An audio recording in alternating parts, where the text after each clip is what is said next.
Dia malu, dia panik. Tapi kenapa sekarang dia malah cemburu? Di part 3 ini, semuanya berubah. Setelah kejadian gambar Elf Princess yang membuat Sekihara salah paham setengah mati, Uchida memanggilnya ke ruang audiovisual, ruangan sepi yang jarang dipakai setelah sekolah. Di dalam kepalanya, Sekihara sudah membayangkan berbagai skenario memalukan. Apakah dia marah? Apakah dia tersinggung? Atau apakah dia benar-benar menyukai gambarnya? Namun kenyataannya justru berbeda. Dengan wajah memerah tapi mata bersinar, Uchida berkata jujur, "Aku sangat suka gambar itu. Bukan cuma karena terlihat seksi, tapi karena itu gambar yang spesial. Rasanya seperti hanya aku yang punya." Sekihara terdiam. Untuk pertama kalinya ia merasa gambarnya benar-benar dihargai, bukan sekadar dianggap nakal.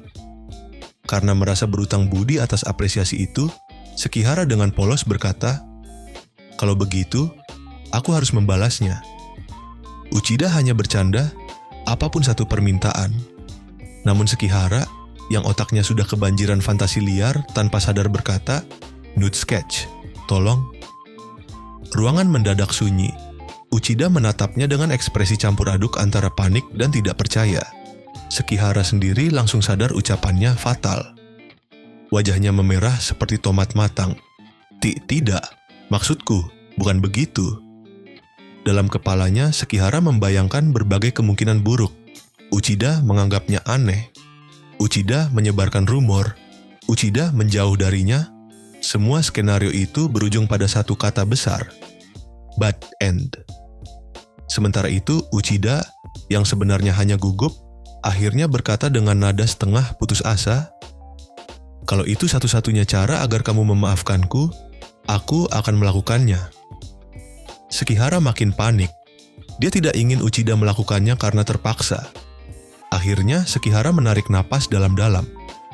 Untuk pertama kalinya, ia berhenti bercanda dan berkata jujur, "Aku tidak benar-benar ingin melihat tubuhmu. Aku ingin melihat ekspresimu saat kau membaca gambarku. Aku ingin tahu bagaimana perasaanmu." Uchida terdiam. Itu bukan tentang gambar cabul, bukan tentang tubuh, bukan tentang fantasi. Itu tentang rasa ingin terhubung. Uchida tersenyum kecil. "Kalau begitu, aku akan tetap jadi pembaca pertamamu." Sekihara tersenyum malu.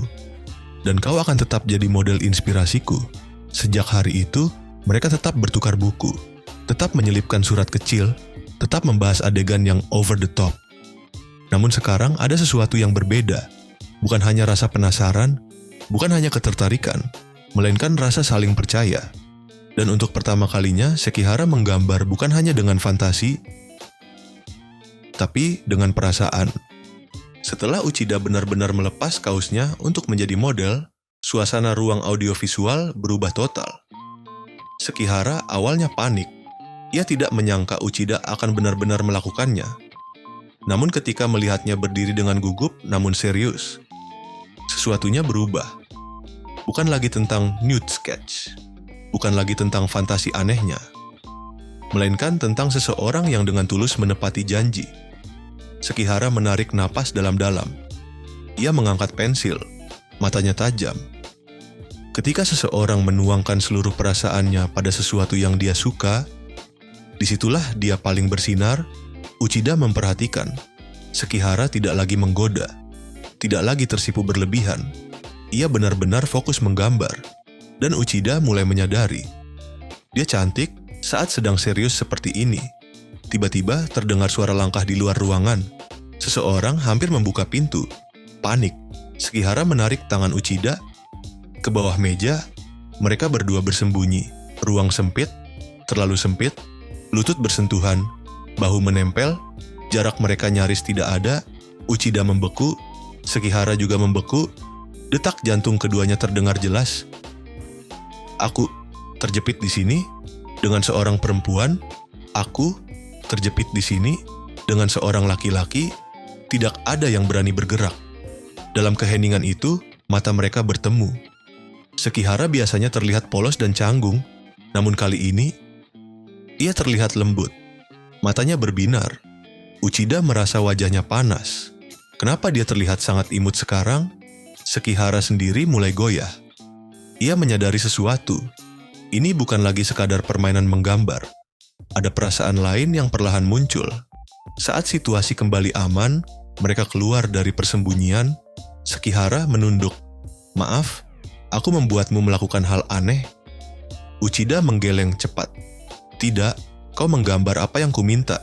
Itu cuma gambar." Namun suaranya tidak sepenuhnya stabil. Keduanya tahu, itu bukan cuma gambar. Sekihara memeluk buku sketsanya. "Aku hanya ingin bilang, terima kasih untuk hari ini." Uchida ingin mengatakan sesuatu, ingin menariknya kembali, ingin membuat momen itu bertahan lebih lama. Tapi ia malah berkata dengan canggung, "Jangan lari dariku begitu saja." Sekihara tersenyum. "Aku tidak lari." Mereka akhirnya keluar dari ruang audiovisual. Koridor sekolah sepi. Langkah mereka pelan. Tidak ada yang bicara untuk beberapa detik. Lalu Uchida dengan wajah memerah berkata pelan, "Hari ini menyenangkan." Sekihara menjawab lebih pelan lagi, "Iya, sangat." Ia memeluk buku sketsanya erat-erat, seolah menyimpan rahasia kecil di dalamnya. Setelah kejadian memalukan di ruang audiovisual, Sekihara dan Usachi akhirnya keluar dari ruangan itu dalam keadaan super canggung. Wajah Sekihara merah padam, sementara Usachi menunduk sambil memeluk buku sketsanya erat-erat. Mereka berjalan pelan, seolah tidak ada yang berani bicara lebih dulu. Sekihara menarik napas, lalu berkata dengan gugup, Usa, terima kasih ya, untuk gambar putri elf itu." Usachi berhenti sebentar. Dia menatap Sekihara dengan mata polosnya. Dengan suara kecil, Usachi berkata, "Kalau kamu mau, kamu bisa panggil aku Usachi." Sekihara terdiam. Wajahnya langsung memerah lagi. Sekihara buru-buru melambaikan tangan. Tidak, lupakan saja. Jangan bilang begitu tiba-tiba." Usachi hanya tersenyum lembut. Namun Sekihara sudah terlanjur kabur duluan karena malu. Usachi menatap punggung Sekihara yang menjauh, lalu berkata pelan, "Usachi, senang." Meskipun Sekihara panik, dia tahu Sekihara sebenarnya tidak membencinya. Hari berikutnya, beberapa teman perempuan membicarakan soal kencan di rumah dan anime. Usachi duduk diam sambil membaca buku. Namun, dia mulai bisa menahan diri. Dia tidak lagi merasa sendirian seperti dulu. Di klub seni, guru mengumumkan tema bulan ini, gambar bunga.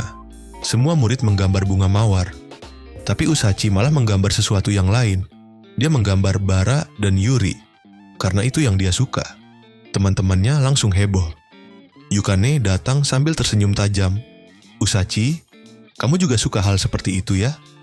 Ayo tunjukkan gambar-gambarmu." Usachi panik, namun Yukane terus menekan. Sementara itu, Sekihara sedang duduk di kelas. Tiba-tiba, seorang gadis ceria bernama Sakuya datang. "Sekihara, aku lupa PR matematika. Pinjam punyamu dong." Sekihara hanya menghela napas. Kenapa semua orang jadi aneh akhir-akhir ini? Sakuya tiba-tiba menarik Usachi. "Kamu juga ikut dong, Kyururin." Usachi kaget. Dia menunjuk dirinya sendiri. "Aku." Sekihara menatap Usachi, dan untuk pertama kalinya, dia merasa Usachi mulai punya dunia sendiri.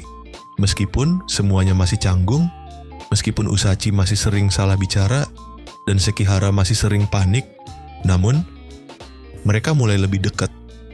Perlahan, hubungan aneh itu berubah menjadi sesuatu yang manis, dan cerita mereka masih akan berlanjut. Apakah Sekihara benar-benar jatuh hati? Atau semuanya akan makin rumit di part 4? Kalau kamu mau lanjut, komen, lanjut part 4. Terima kasih sudah menonton. Jangan lupa like, comment, dan subscribe.